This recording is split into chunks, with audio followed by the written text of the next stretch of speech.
Oh, yeah. All right. So welcome to Integrated Resources Institute informational interview program about jobs. Today we're talking with Drew Ysais, who has extensive experience as a post-production associate producer working on TV shows. He's worked on them for the last several decades. And we have a lot of people on the line, and we welcome your questions. You can let us know that you have a question in one of three ways. First of all, if you know where your mute button is, you can unmute yourself and then just politely say, excuse me, I have a question. And, and then we will anxiously wait to hear what you have to say. Another way is you can just indicate any one of the reactions, and then we will take that as a clue that you have something you would like to say. If you want to find either of those buttons, they're at the bottom of your Zoom screen. And if you're on a computer or a phone, they might be in slightly different locations, but they're basically at the bottom of your screen. The other thing you can do, if you're up for it, is to chat the question. Saud is going to be closely monitoring the chat, and she will interject with your question on your behalf when the timing is right. So now we are ready to get started. I'm going to be sharing some screens. So it's going to take a moment to, whoops, hold on. I have to share. This is the, there we go. Okay, so what I'd like to introduce you to Drew Ysais, and this is the screenshot from one of the shows that he had most recently worked on, and he gets the credit as an associate producer. So we're going to start by asking him some basic questions, and let's see, will he show up, Swad, when it's, oh, you're on. Good call. So there's a way that we can, everybody in this meeting could focus in on him by clicking his screen when he chats. And there's also on the top section, there's a speaker view. So you can also have it where your view pops up the person that's speaking only during, so I don't know, it's on the top right-hand corner called speaker view. And so when Drew starts chatting, their screen pops up with Drew's face. Oh boy. Oh, yeah. So just, go to, at the top right, go to view, and then a little list will pop down, and then you'll see speaker view. Click that if it's not already clicked, and then we'll see whoever is currently talking, which will mostly be Drew. So Drew, let's start by asking you what a TV show producer does. So what a TV show executive producer does, in TV world, he is a head writer generally, and he writes most of the scripts and oversees the general direction of the show. For example, on Hawaii Five-0, for example, there was a head writer, and he would have a final say on everything pertaining to that show, as him being the executive producer. There are also other producers that are also writers and co-executive producers who work on the set and help see the day-to-day business of the set. For example, they want to make sure they're getting all the shots done. You want to go to the call sheet, screen number, what is it? Yeah, I've got it. So okay, I just gotta share it. And okay, and that's call sheet. All right. So this is a typical call sheet, and what it tells everybody, it says what scenes we're going to shoot. If you look on the very left-hand side in that not quite uppermost box where it says where it says pre-call rehearsal, it lists all the scenes on the left, what are going to be shot that day, the brief description of the scene, who is involved in the scene, and some notes on the very right. And if you want to see who is who in terms of the numbers of the cast, there's a list below that explains who is number one. For example, number one in this particular show is Tay Leone. and her character is Elizabeth. And that's what the producers, part of what they do, they make sure that all the scenes get shot during that day, and if overtime is needed to finish out that day, they approve the extra cost, because it costs literally tens of thousands of dollars to run a set all day long. When you start looking at overtime, that costs even more money. All right. Next question. I have a question, actually. This is Oh, yeah. intriguing. That sheet that we were looking at, who develops it? So there is a person called the production coordinator, and it's their responsibility to, they work with the assistant director, and they get together. The assistant director gives them the screen, the shot, the scenes are going to shoot during the day. So then the production coordinator types all this into a form. This is basically a form. And every day it's a little different. But the assistant director and the director decide on what scenes are going to shoot that day per their location. So when they're at a particular location, they try and shoot all the scenes in that location on that day. So they don't have to go back and forth, right? Because you start moving the crew one day to one location, then back, that's just a waste of time, and it costs money to do so. Mhm. So they shoot all the scenes for that episode in that location on that day. And that's why it's broken down that way. That makes sense? Thank you. Yeah, that's great. Thank you. Mhm. All right. So how is being a TV producer different than being a movie producer? TV and movie producers know all the basics and all the groundwork for the fundamentals of making films.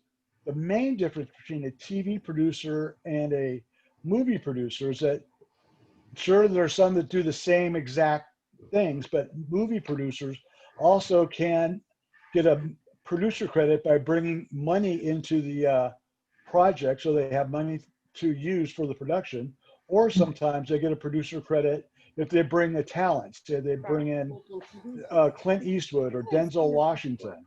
If they have a connection to Denzel Washington, they could get him interested in the project. He'll get a producer credit. Mhm. All right. So did you want to give us a brief overview of the images? Yeah, let's start with a brief overview of how the whole film process works. And it's going to be Yeah. brief. I'm not going to get too detailed because I could go on for hours, but this will Right. be a brief detail of what happens. So Yeah. go to image 9375, please. Right. And that is, let's see. The title page of the script. Oh, there it is. Thank you. Great.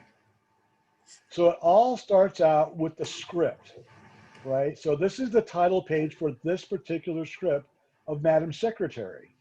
Right? So everything gets based off this. And then we all get together and have meetings, and we talk about what happens in each scene. And then once we talk about it, the actors will have a read through, and they'll do what's called obviously a read through. So they have an idea of what the script is about, and if they have any questions, they get ironed out during that read through session. All right, and then what happens from there, it goes to production. Can you go to image 504? Yeah.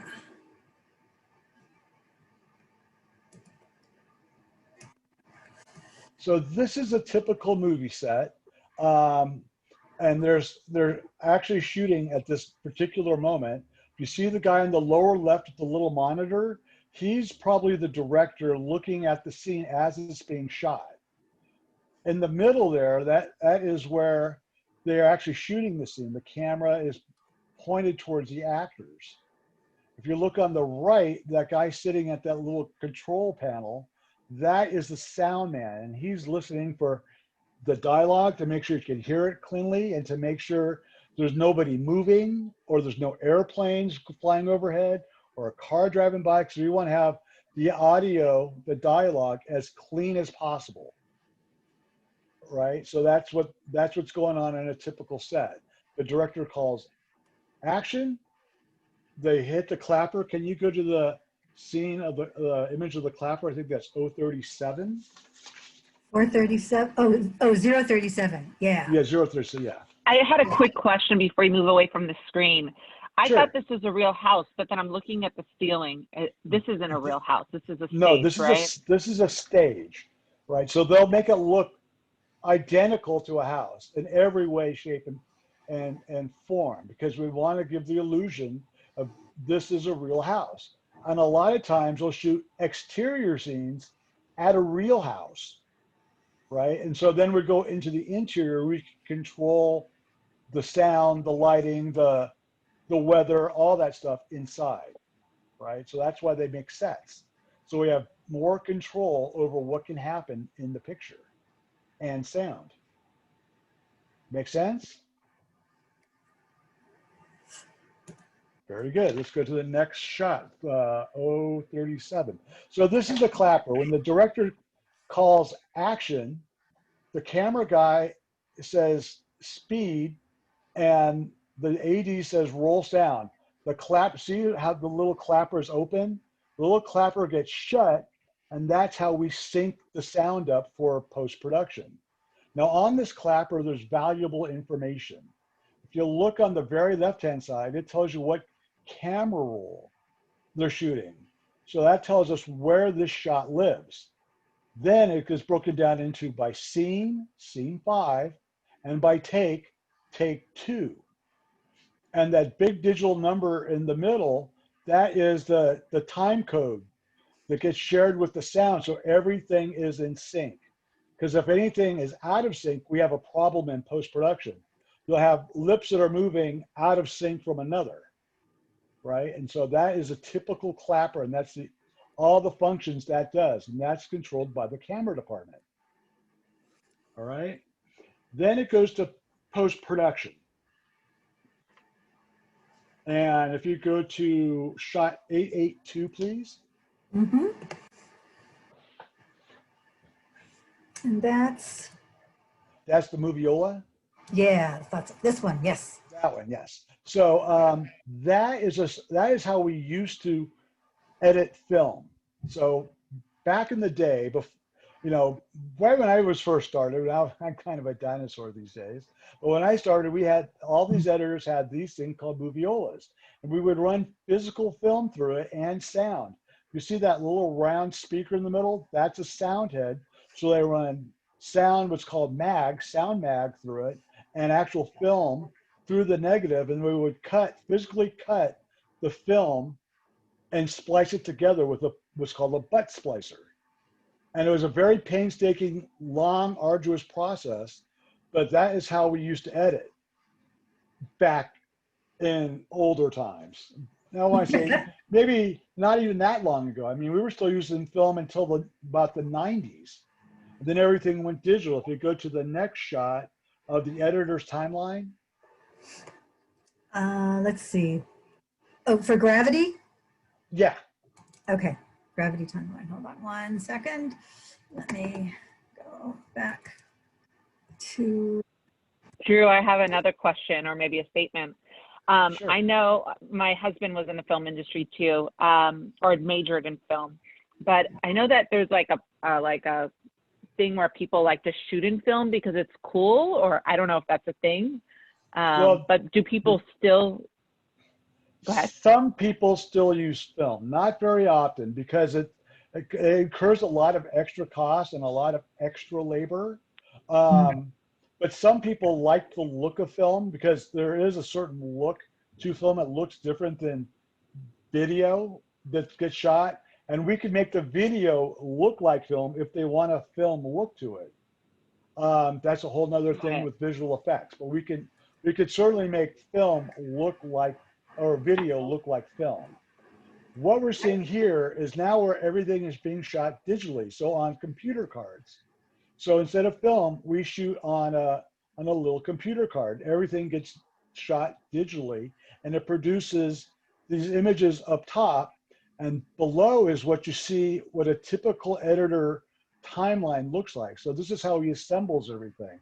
So he'll add one cut, and then he'll have another cut, and he'll splice it together, and that gets put on this timeline. And there could be literally thousands of cuts within a 1 hour show, right? And then when it gets to be very long, sometimes you have to make a second timeline, because I think the timelines only hold about 1,000 shots before the memory. You have to go to the make another timeline for the next act or something. So it's a very long and arduous process. You can also see there's also sound on the bottom. There's 4 tracks of sound, so you can see the dialogue and the sound effects and the music that are all adding that together. So it helps make the final project, right? Then we ship it to once that's all done and all the picture is locked and all the directors given his notes, the producers have given their notes, the studio and the network have given their notes, they lock the picture. And what that means is that the final picture is finalized. So now it goes to sound. So if you go to, no, let's go to VFX. Let's go to the VFX shot. 3822, please. Okay, hold on. And, okay. So before we send it to sound, a lot of times in a lot of shows, we have what's called visual effects. So this shot right here was a shot I found from C-SPAN. And the gag was we want to have our own actor speak in the actual chamber of Congress. And all the people that you see in there are all real congressmen because they are eminent domain, right? So we had the right to use them. There were other people in the shot that were not cleared to use legally, so we had to erase them. And we can only see the people that we have permission to see. And then our little guy is standing up on the desk. You see the guy standing up on the right next to his desk? That is an actor. And we had him say a little speech. And how it was shot is shot as a plate. So he is shot in a sea of green. There's nothing but green surrounding him. So he's in his costume and he's wearing, what he's wearing, and he's sitting next to his desk. The whole scene is shot that way with him delivering his speech in that green screen environment.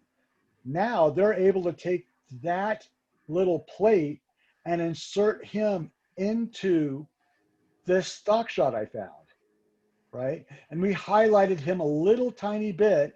We made him just a little tiny bit brighter than everybody else. So you're able to see his action because that scene is about him.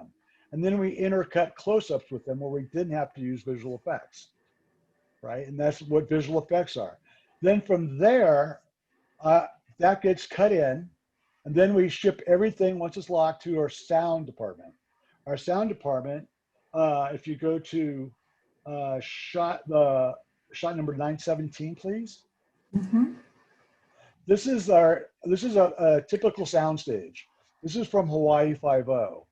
So what happens is once it gets shipped to sound, and the sound editors have it for about a week, they do voiceover, they add the sound effects, they add what's called Foley, like people walking on cement, so you can hear the people's steps actual walking.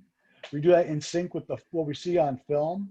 Then all those little pieces get shipped to our soundstage, and they put all those sounds together. There's 2 guys sitting at a giant control board. This controls the sound effects, the music, and the dialogue, like what is being circled right there. And then we decide we want to hear more of this or less of this. Want to hear more music? You want to hear less music? Can you make that sound effect louder? And all the while, they have to make sure we hear the dialogue because that's obviously driving the story as well as the picture. So sound is very important as well as picture, right? And that's part of what I do. And then once that's all set, it all gets sent to our lab where it's been assembled already. And I'll talk about that in a few minutes. Mm-hmm. And we color it there and we title it. And then we make our final deliverables, which means that's all the material that goes to the network that you see on the air, right? So when you're watching a TV show, everybody's gone through the same process.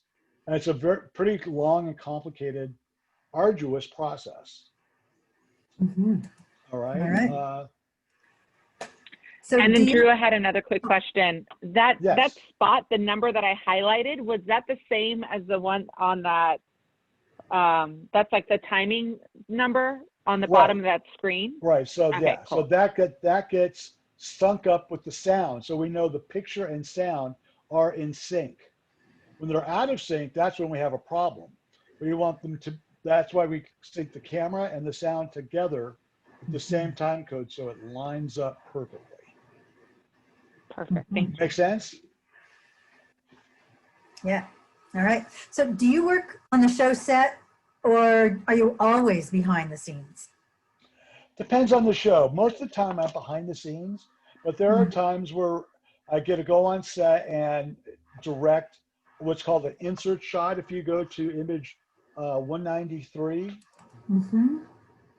Let me, yeah, and then I'll have to go back to here and hold on 1 second. This one's a little trickier. Okay. There you go. So this is an insert. So what happens is they've shot the show, it's all done, but we wanted to make a scene a little more clear. Do you see the hand going into the key going into the little slot?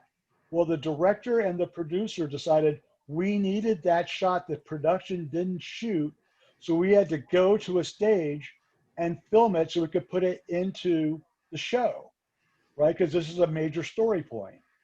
And this is how inserts get shot. And usually inserts are small little scenes where you see like hands and little actions, like say even a murder weapon or a bloody knife or the smoking gun. Those are called inserts. And we had to shoot a special insert for this show to make this particular scene a little more clear for the audience.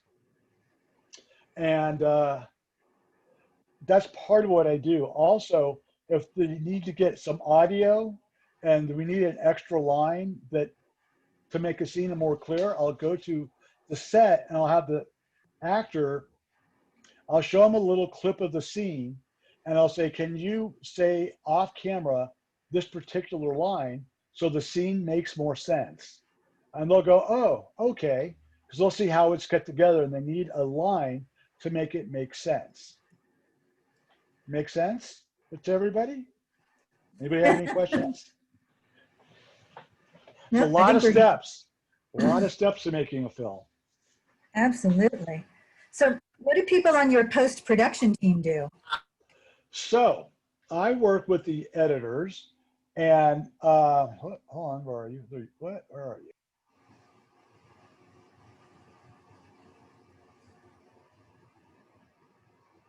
It's number 4. Oh, you're muted. Hold on. Huh. I'm unmuted, sorry. Okay. The screen got switched. I need to see you to do this. Okay. So so where are we? Okay.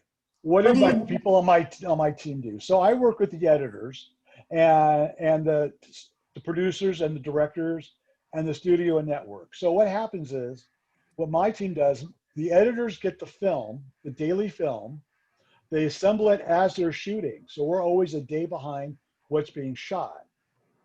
So once it's all together, we give the editor's cut to the director. The director makes his notes, and then we show it to the producers. They make their notes. Then once we give their notes, we give that to the studio and network, and they give their notes. And then once that's all done, we lock picture. So everybody is important on our team. So the editor and the writers, we all work together to make sure we're all telling the same story. Because basically that first page I showed you at the very beginning of the script, that is basically our Bible. Everything gets shot off that Bible. So that if there's ever a question, we go back to the script because that is quote unquote our Bible. Make sense? mm-hmm. Okay. So what do they mean when they say, we'll fix it in post? Okay, go to go to image 1039, please. 1039. Okay, hold on. Let me find my mouse. Okay, there we go. And then we'll go back here. Okay, there you are. There you go. Okay, so this fixing in post, this is in the assembly stage. So what you're seeing right there, that one half of the screen that isn't green is what was shot from the set and the lab has assembled. We run what's called the split screen, and this is part of my job. We run a split screen, and if you go to scene 1040, Mm-hmm.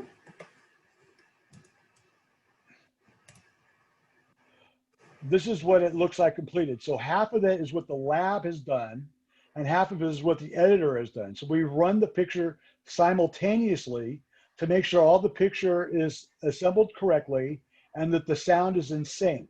So if it's not in sync, the picture where you saw that split will not line up perfectly. So it's up to me and the editor, the online editor, to look at the picture and make notes. Hey, this isn't in sync. We need to fix it. It's drifting a little bit. So we have to make sure it's completely in sync. So it's a pretty big responsibility to make sure everything gets assembled correctly. Because once this is done, this goes to our sound department. And they base everything off this cut. So if I'm wrong, when I go to the stage, everything on the stage could be wrong. So this is a big deal that we make sure everything is in sync. Does that make sense to everybody? Mm-hmm. Okay. Yeah, and Harold has a question. Sure, Oh, Harold, brilliant. what's your question? Harold, do you want to unmute yourself?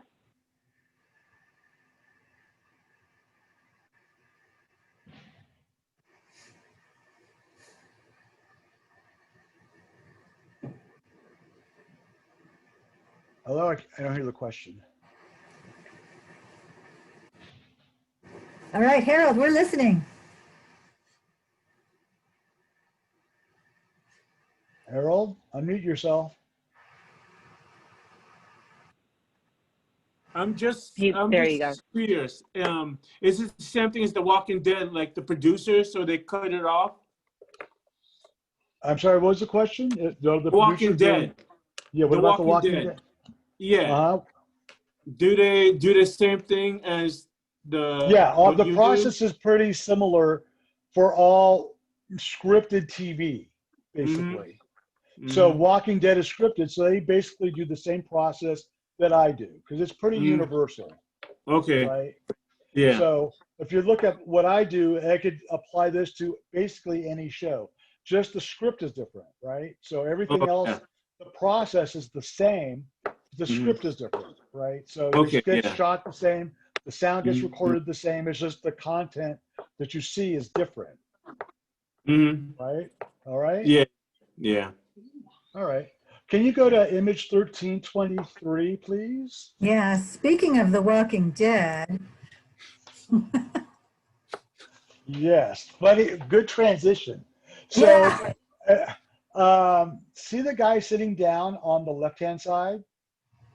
And do you see the mirror in the back? Does anybody see anything weird about that? Well, you don't see his reflection, right? So is he a vampire? He isn't. This is a camera trick, and this is something I have to fix. If you notice the mirror is tilted out towards the camera. So the camera could look straight into the mirror and it won't be seen. So what I have to do to help fix it in post is I take a little picture of the guy sitting down and I inserted him into the mirror. So it looks like it's a complete image. There's a million little camera tricks that we do to make the camera unnoticeable. If I do ever see the camera, I have to have visual effects erase it out. Or if I do see like a water bottle, it shouldn't be there, like in Game of Thrones, to make sure that gets painted out as well. I'm the final eye, so if I see something like this, it's up to me to fix it. And a lot of that gets done by basically common sense, right? So good transition, good question, timely question to ask. Yes, exactly. So, oh, was there another question? I have one.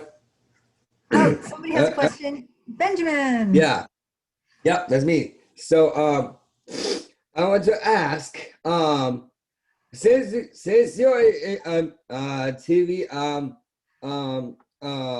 a show producer, and you have been in some other films that you made in your film career, um, I want to ask, how long have you been a producer for 9 years? And the second question is, when do I get a interview, like a phone interview, like a text, regular calls, text, and FaceTime? Okay, so what I'm gathering is you want to find out about how to start working in the industry, right?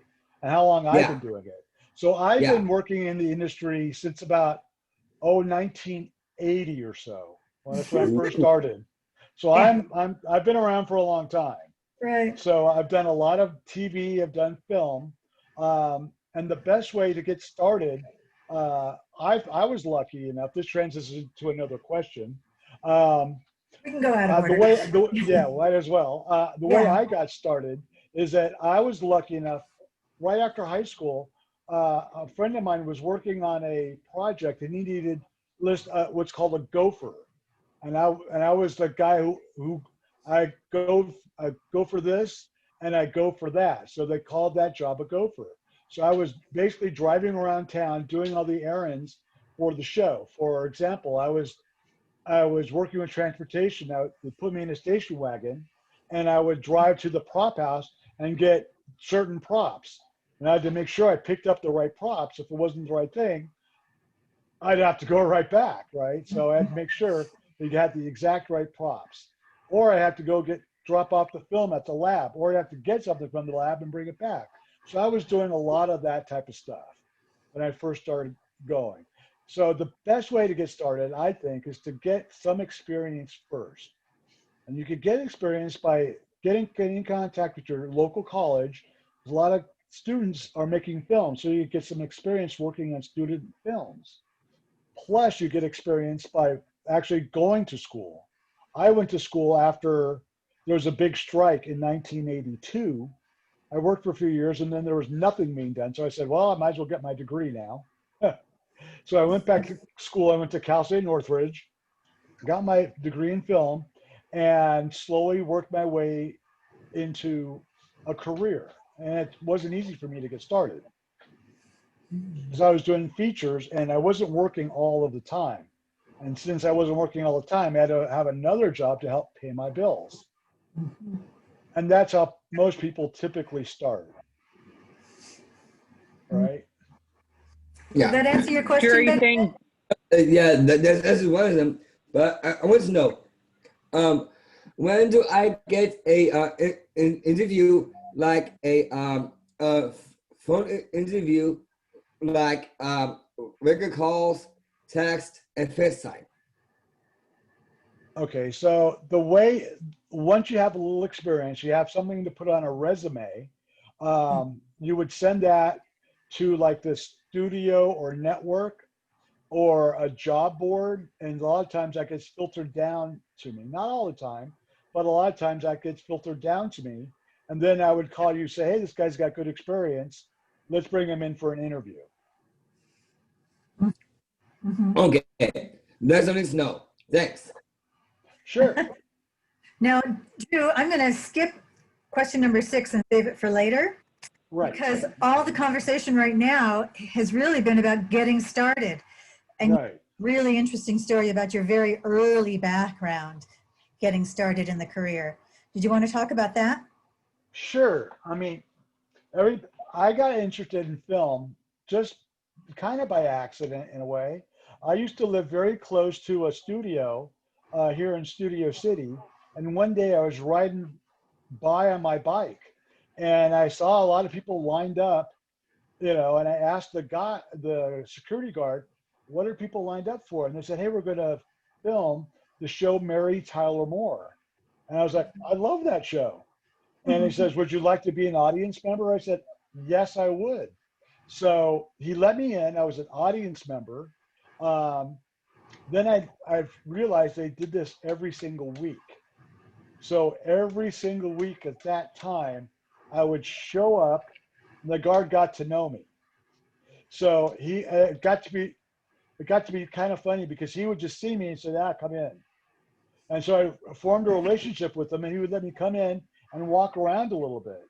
He says, "Don't bother anybody or say anything to anybody, because I don't want to get in trouble. But go around and take a look at and see what people do." And I was fascinated and hooked at that time. I said, "This is what I want to do." So I knew at a very early age that this, film business is what I wanted to do, because I thought it was very cool, saying all these people doing different jobs, they all had the same purpose, we're doing the same thing that we see on screen. Pretty interesting, I thought, and very cool. I got lucky. Yeah, yeah. Well, you got started when you were 12, so I didn't start. I did start when I told. That's where I got interested. that's when you got interested. All right. So when you did get started actually working in the job, did anything surprise you about doing the job? Yeah, the amount of detail that was going on. Everything you see on set is planned. They don't like surprises on set, because if there's a surprise and something doesn't go right, it could cost them tens of thousands of dollars an hour to go back and fix that mistake. And obviously, most productions don't want to waste tens of thousands of dollars an hour fixing a mistake. They want to have everything ironed out before we shoot. So when we're shooting, everything's rehearsed and everything is ready to go. So we know exactly what's happening. So there's no mistakes and no questions what's happening that day of the shoot. Right, right. Going And back the to amount of the culture detail is just image, right? crazy. Yeah. Oh, yeah. So you need a certain amount of skill and skill level to be a post-production producer. Can you talk about the skills that are most needed to have this position? Yeah, the I most mean, what you've important talked things about. the Yeah. most important things I think to have as an associate producer is a good eye, Yeah. patience, and deductive logic. So say if something isn't right, you have to look at it and say, and deduce that, hey, I don't think this is right. My common sense is telling me I should get this fixed, or have at least another pair of eyes on it, so we can, get this problem fixed. And that's part of what I do.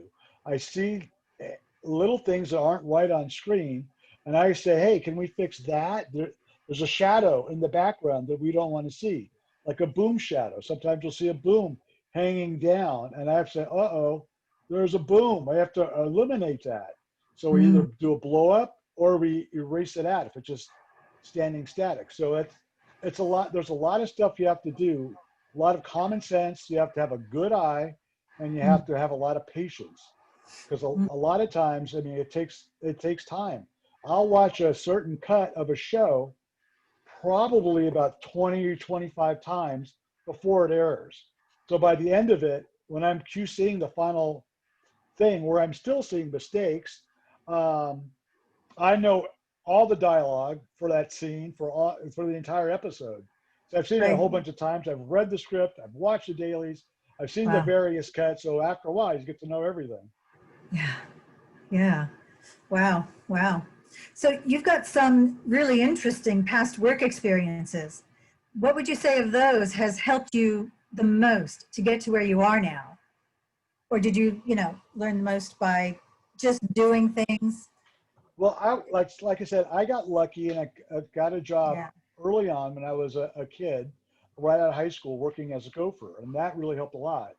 But I got a lot of experience working on student films, and then I was working on smaller, like videos, like music videos. I got a lot of experience doing that. A friend of mine had a production company, and I was their production assistant, uh, helping do different things. I was assistant director on something. I was a camera guy on something. I did the electrical cables on something. So I know a little bit about everything.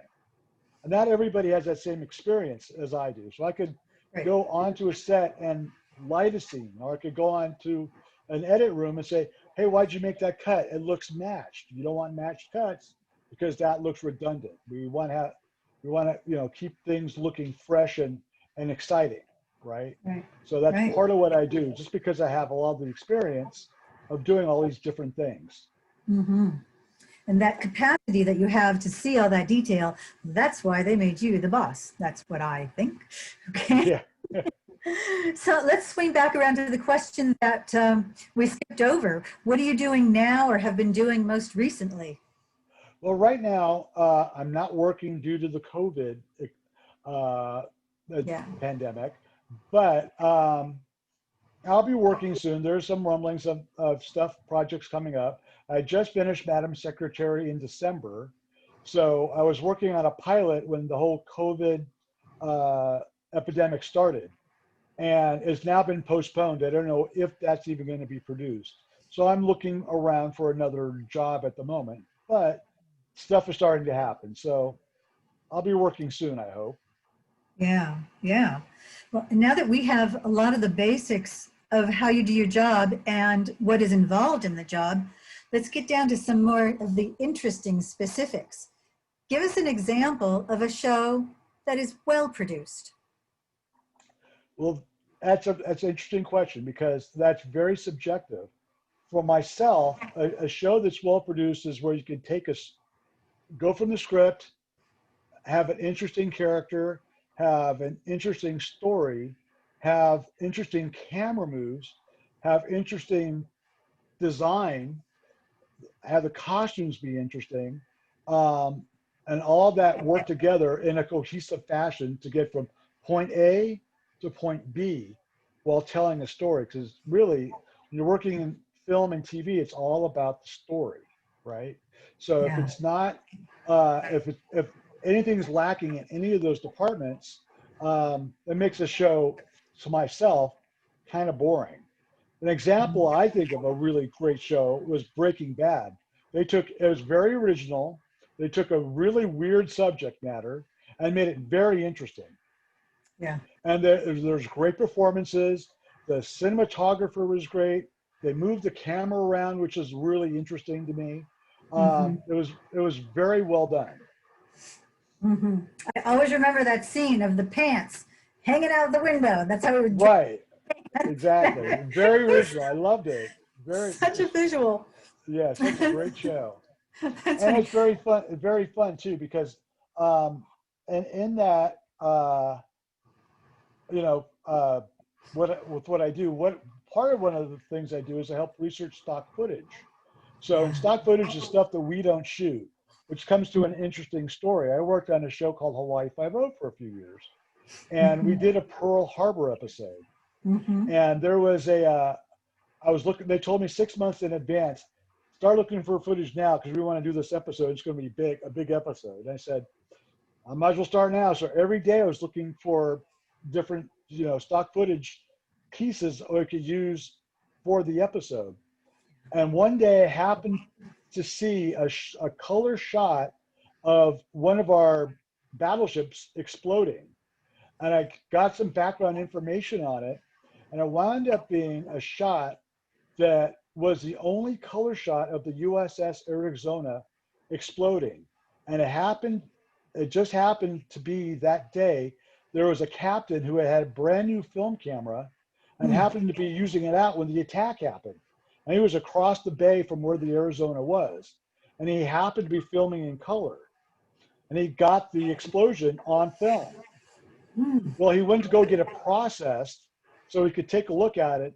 The US government took it from him and that they held it for 40 years. 40 years Wow. later, they gave the film back to the family.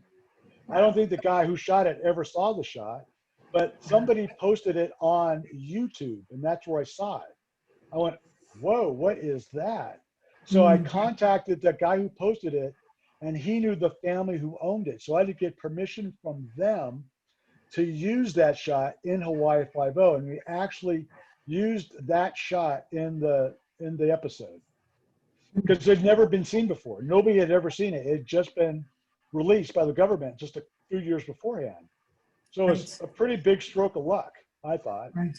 Right. Right. Now, clearly you have a job where you have so many things to handle and your team is so important. So who do you rely on in your team and throughout the production company? Who do you, Uh, who are your who go? do I rely on? I Yeah. rely on everybody. So I rely on the writers to make a good and interesting script. I rely on them to make everything perfectly clear. So if I have a question, I could go back to the script. I rely on the cameraman for shooting a nice, clean, pretty picture that we could make a nice image out of. I rely on the sound guy to get good audio so we can hear what's happening on the set. So we can actually hear the dialogue. I rely on our soundstage people to make a good sound mix, to make our shows sound a lot more interesting, right? Mhm. I rely on my assistant who helps me keep all the logs of all the bills we have to pay for, because we have to pay for a lot of stuff. Yeah. So my assistant tracks all that stuff, and I code everything, and he tracks it, and we pay all our bills that way. I rely on my uh, post-production assistant to deliver everything on time, so we could get stuff to air. We literally deliver the show so they can, put it on the air. Yeah. So it's a very much a team effort. I really have Right. to go now. Okay. Bye, Morgan. Bye-bye. Bye. So what do you do, Drew, when you're unsure about how to handle a problem?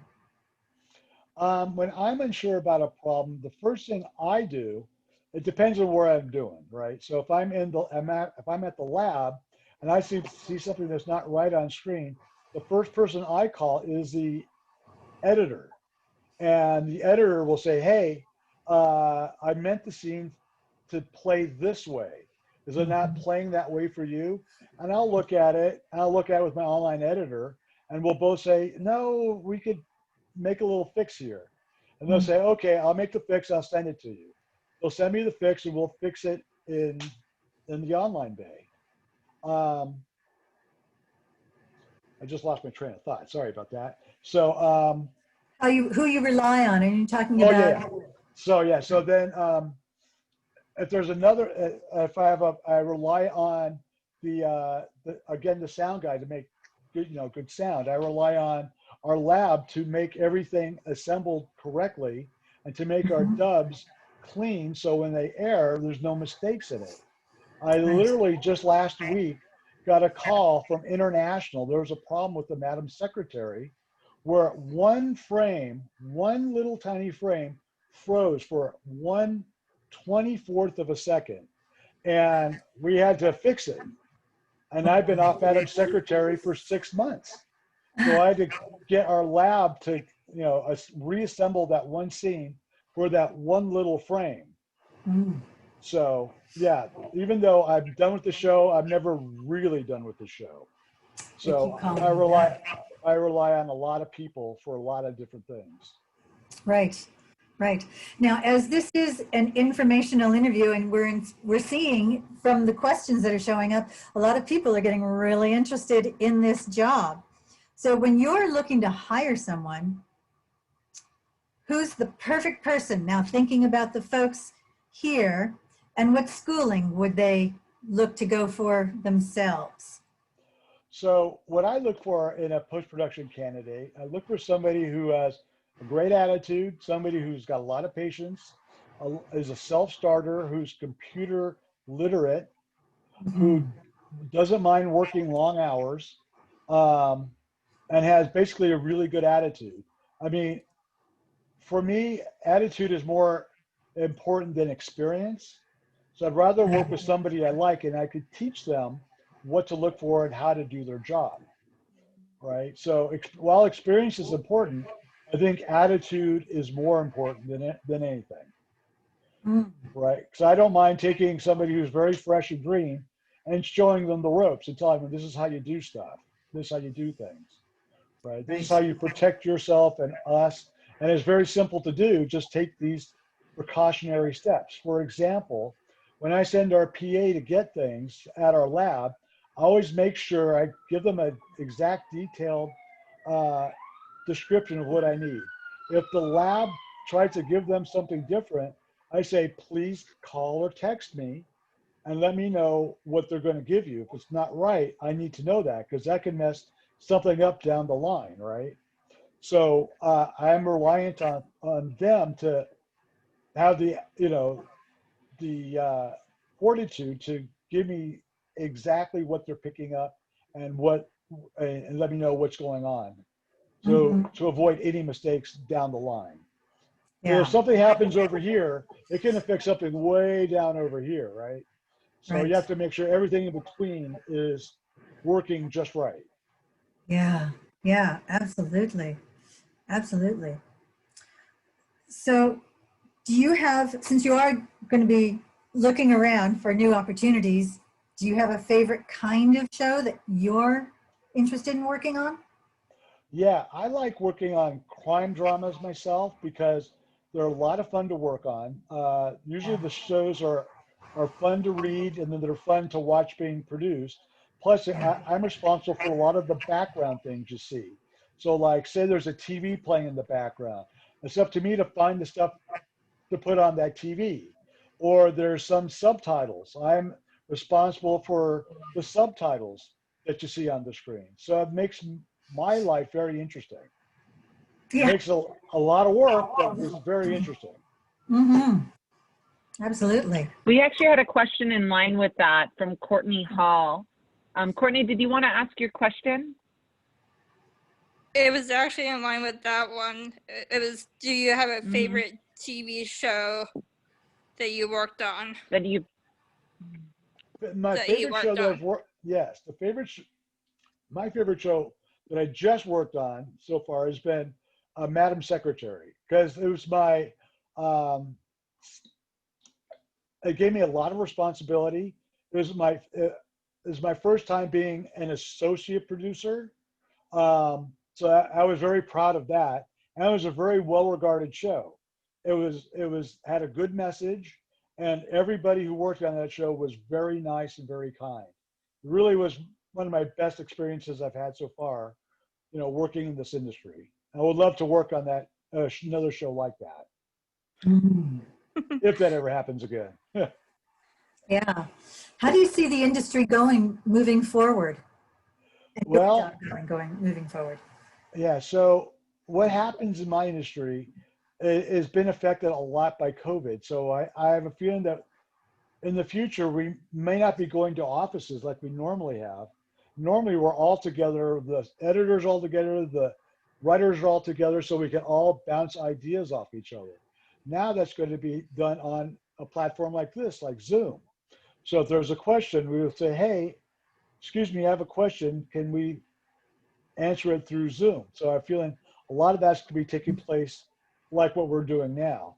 Yeah. Plus, we always have to keep on top of technology anyhow, because cameras are changing a lot, editing systems are changing a lot, TV monitors are changing a lot, and we have to be on top of all that stuff and ahead of the technology to implement our show for technical reasons, right? Because we need to deliver our show with certain technical specs, and that falls under my category to make sure the Mhm. show gets delivered correctly. Yeah. So you'll be able to work from home considering all of that.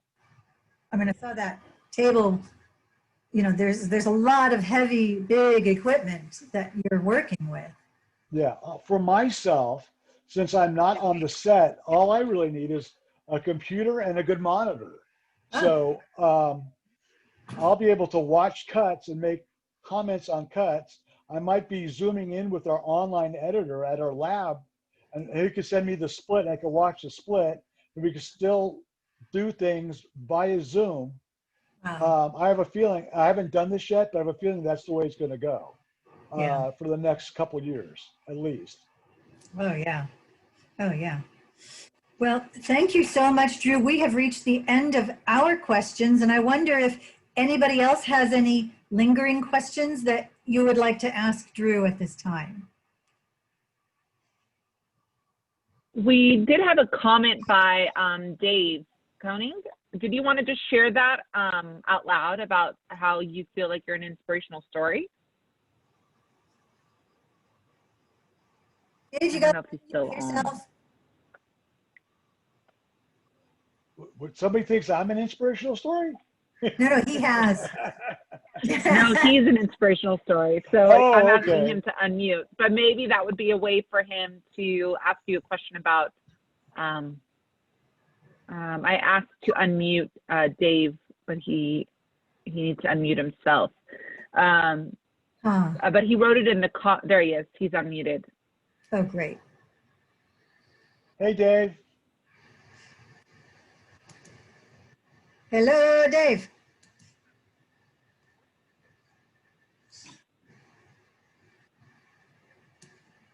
Okay, I'll be inspirational.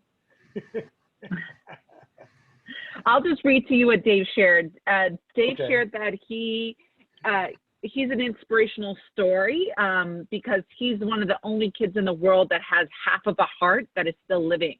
Oh, wow. And that he had died for 6 minutes and came back to life.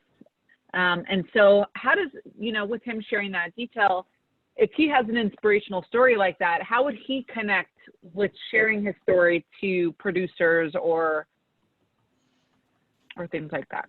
Well, that's interesting. So he has a story idea. So I'm not in the writer guild, but he should, number one, register his story with the Writers Guild, or there's a way to do it so it's low cost and very easy. So if he has a story, he should write his story down, mail it to himself, and then mail it to the Writers Guild or a particular show, right? So when you mail that story to yourself and you leave that story unopened in the envelope, that is a form of copyright, right? So if somebody tries to use your idea, you have your story in a postmarked letter that is basically a copyright.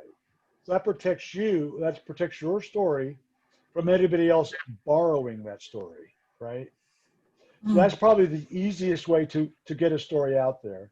And find a show that deals with that type of storyline, or find a network who might be interested, or find a producer who would want to produce that story. There are many avenues about going about it. That's probably the easiest way. Mm-hmm. Yeah, it sounds like first protect yourself and then share it with others. Exactly. Right, but it And all as a starts. filmmaker, Yeah. I die a little bit every time I make something, because like if something didn't go just right, I was like, oh, my heart's killing me. And I think a lot of the directors and producers feel the same way. Oh, my heart's killing me. But only figuratively, not literally. Right. Right. Well, I have a question. Here we go. Just maybe a fun one, but who's the coolest actor you've worked with, or most famous actor? I have a couple of pretty interesting stories about that. Thanks for asking that. So one of the very first things I ever did right out of high school, I worked on a big movie called The Winds of War, and there was a very famous actor named Robert Mitchum working on that show. So I got a job working in special effects, helping the special effects guy set things up. So I was up in Oxnard for like a week, and we were recreating Pearl Harbor.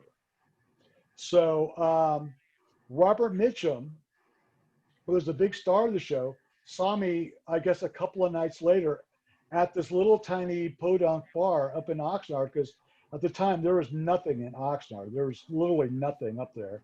There's just one little tiny bar. He saw me and noticed me from the set, and he said, hey, didn't I see you on the set? And I said, yeah, this is my first gig. And he goes, let me buy you a beer, let's talk. And so I had a beer with Robert Mitchum. It was actually a really great experience, super nice man.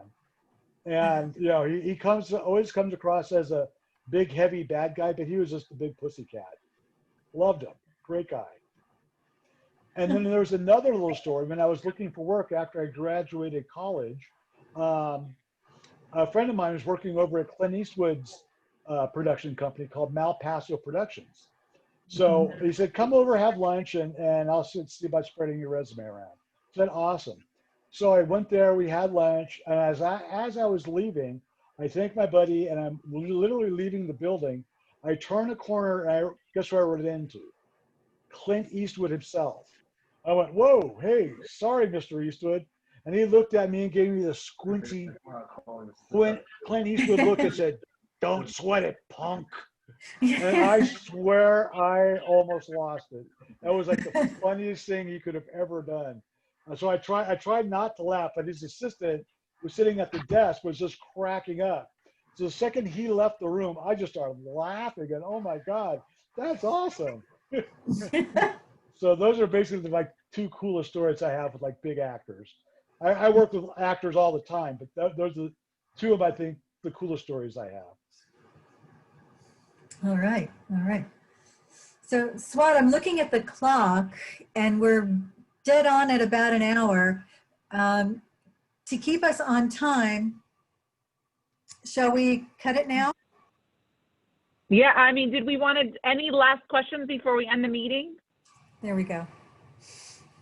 Drew, I wanted to comment. Thank you so much and bringing back a lot of memories. Our organization, we actually had an office at Universal Studios Hollywood in the mid 90s.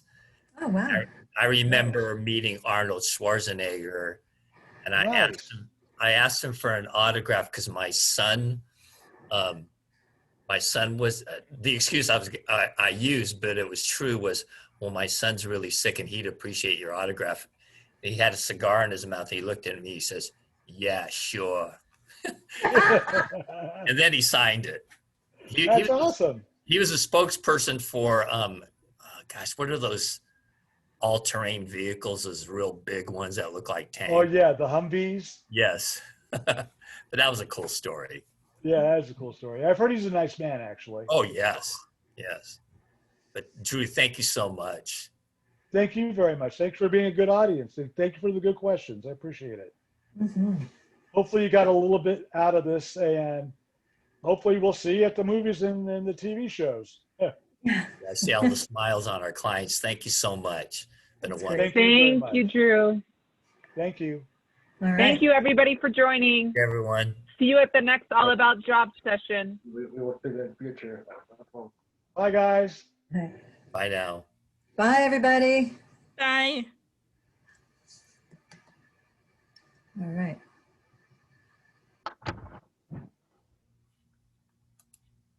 So how do we do?